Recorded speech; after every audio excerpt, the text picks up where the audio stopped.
Hi, today's multi-edit tutorial is going to be on projects and sessions, and most importantly, tying the two together.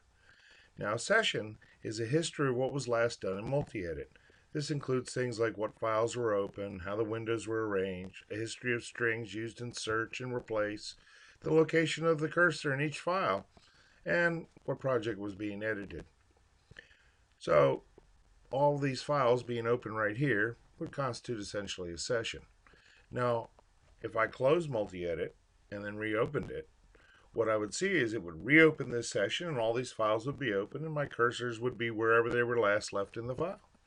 Now, a project is a collection of files located in a directory tree structure that logically belong together.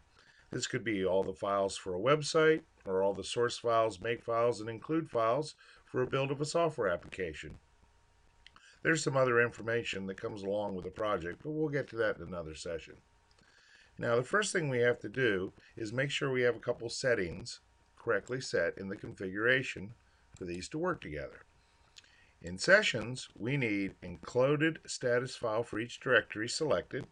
You may like or not like some of these other options. And in projects, synchronize projects to sessions selected. Okay, we've got that. Now, because the project we're about to create is tied to the current session, we don't want all these files open because they may not actually belong with the project, but they would be left open until we individually closed them. So let's go ahead and close them right now by going to Window, More Windows. Let's select all the files and say close the files and then close the dialog. Okay, now we have a nice empty area and we can begin to create the project. So we go to Project, Create Project. We give it a name. For instance, CGR4. We have to select a project folder. So we navigate to wherever the project is, to the folder that's at the very top of it. In this case, it's Country Gourmet Recipes here. You select that. Now, we need to be able to add files to it. And in this case, I want to include the subfolders because there's lots of those. We just type in the extension of the files we want to be included in the project, separated by a space, like PHP, CSS, and TXT. Okay, now we let multi-edit get to work cataloging all these files for us. It's searching through the directory, collecting those files. Now, let's open up our project pane so we can see our project. Now, these are all the files and subdirectories that make up the project. Now, maybe we realize, oh, I forgot to add the SQL files. That's not a problem. We come up here to Root, we right-click, and we select Add Files Wizard.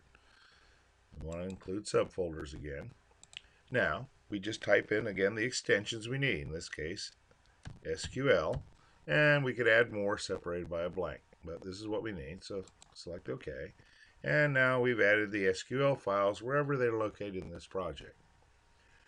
Let's open a few files here just to make this look good. And let's open a few more.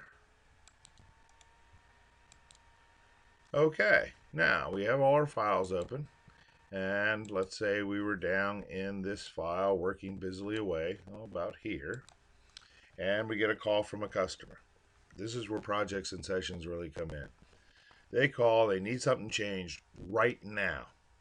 Well, even though we're in the middle of working here, we go, okay, get off the phone. And we go to File, Session Manager. And let's say it was this customer that called. So we open that project and session, and we can go to whatever area they needed something changed at.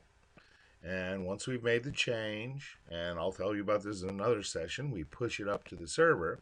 Now we want to get back to work where we were working. So again, we go to File, Session Manager, and we select the session we just created. And there we are. All the files are open. We're down in this file exactly where we were. And of course, all the other information about what we were doing has been saved too. So, I hope this is helpful to you. Next time, we'll talk about adding the FTP feature into a project so we can ship things up either to the web server or if you're doing programming on a remote server, be able to move files back and forth between the two. Have a great day.